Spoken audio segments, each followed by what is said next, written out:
હવે મસાલાના ભાવ વધી ગયા. એટલે આ ડીએ તું શું યાર ની વાત કરે અમારા કાંકર ને 2 રૂપિયા વધી ગયા.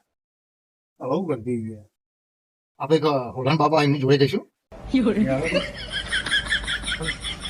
હોલણ બાબાની બાબા કી જય હો. બોલો બાલક, કેમ આવું કરી તમારું એકા? બાબા અમે એક કોમથી આવ્યા છીએ, પણ હવે તમે કહો તો અમને ખબર પડે. એવું હોય તો એના માટે મારે ભગવાનને પૂછવું પડે. તો પૂછો ને બાબા.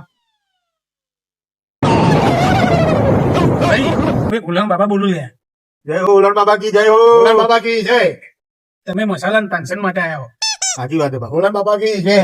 અને ભાઈ તમે એમની મેં નહીં આવ્યા, એનો ભાવ વધી ગયો ને એટલે આવ્યા. સાચી વાત બાબા જય હો. પણ ભાઈ હું તો એવું કહું લે કે ભાવ વધવો એટલો વધવા દો, પણ તમે બંધ કરી દેશો ને એમાં મજા મારવું લે. એવું હું ગુલામ બાબા કહું લે. એટલે ડીએ બાબાએ તો કીધું કે બંધ કરી દો, તો આમ તો સાચી વાત છે નહીં? સાચી વાત. આજથી આપણે બંધ જ કરી દઈએ. તો આપણે વાતથી બંધ જ કરી દઈએ. આજથી બંધ જ કરી આ મૂકી દઈએ હોલણ બાબા હોમું. હા. હોલણ બાબા કી જય. હોલણ બાબા કી જય. હોલણ બાબા કી જય. હોલણ બાબા કી જય.